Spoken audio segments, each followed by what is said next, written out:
Remember Live Aid in 1985, that symbol of concern and generosity? Did you know that during that year, the hungriest countries in Africa gave twice as much money to us in the developed world as we gave to them? There was another famine last year. Perhaps you were one of those who took part in Red Nose Day.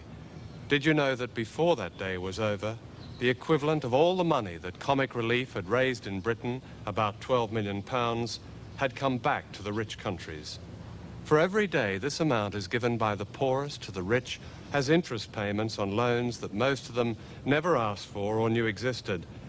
In other words, contrary to a myth long popular in the West, it's been the poor of the world who've financed the rich, not the other way round. And this film sets out to explain why. It's also a film about war. A war you don't see on your television screens, for it's seldom news. It's been described as a silent war. Instead of soldiers dying, there are children dying. More than 500,000 in 1 year, according to the United Nations. That's more than twice the number of dead in the Gulf War. Instead of the bombing of bridges, there's the tearing down of forests and other natural resources, the bulldozing of farmland, and the running down of schools and hospitals. In many ways, it's like a colonial war. The difference is that these days, people and the resources are controlled not by viceroys and occupying armies, but by other, more sophisticated means, of which the principal weapon is debt.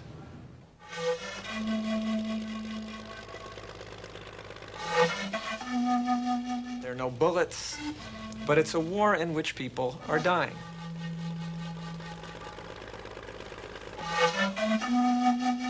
War and debt are exactly the same thing, except for one point, which is that nobody needs to occupy territory today.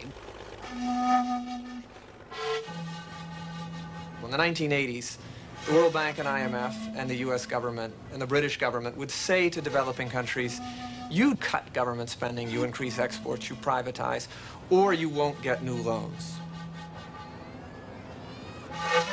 Belt tightening is what it's called. What you do is tighten those notches that are easiest to pull.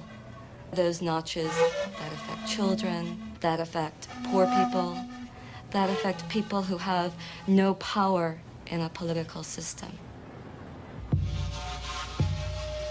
Part of the design of structural adjustment programs, that's what these policies are called, is to drive down real wages. The 1980s have been a lost decade for development.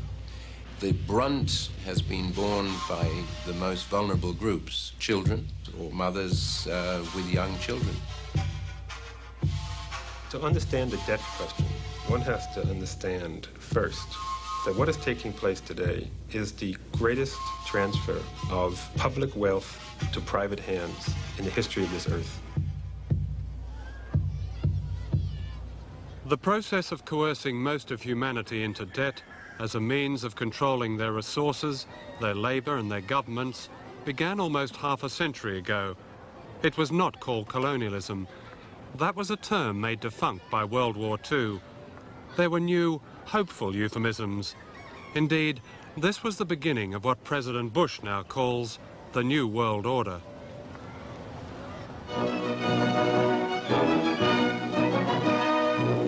At Bretton Woods, New Hampshire, delegates from 44 allied and associate countries arrived for the opening of the United Nations Monetary and Financial Conference.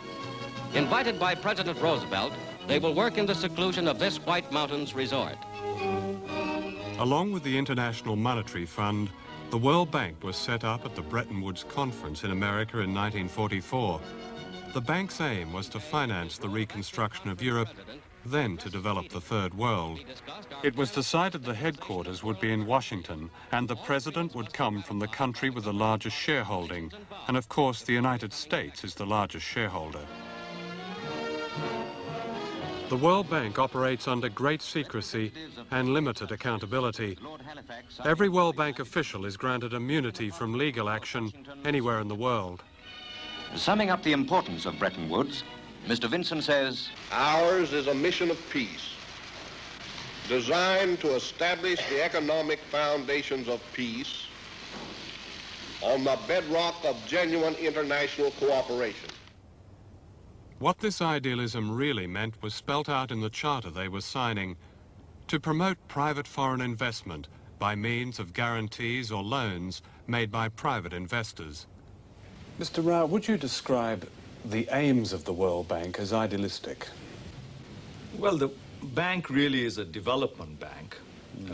The main focus of the bank is poverty alleviation and development of countries which are relatively low in income.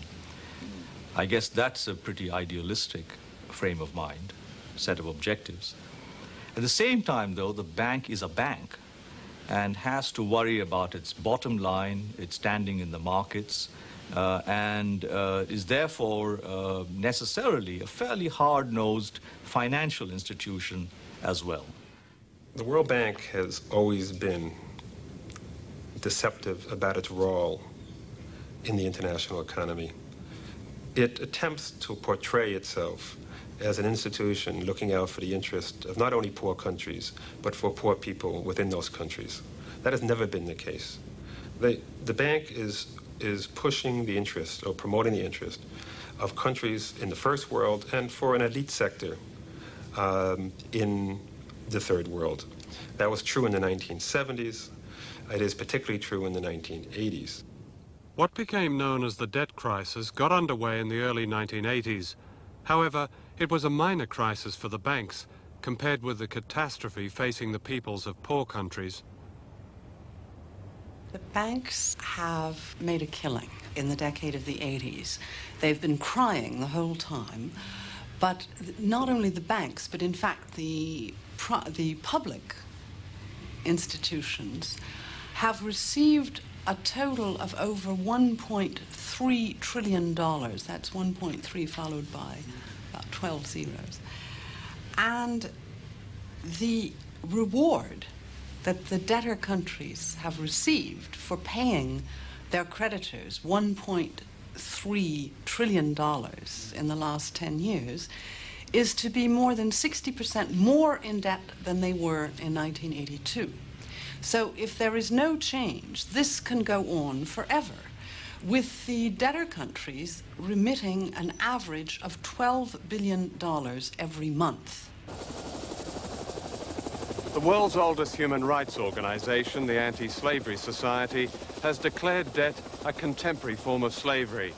Nowhere is this more vividly demonstrated than here in the Philippines, where 44% of the national budget is given to paying interest charges to foreign banks, compared with just 3% for health services. Moreover, billions of dollars continue to leave this country just to meet the interest on money borrowed by the dictator Ferdinand Marcos in deals that were often secret and fraudulent.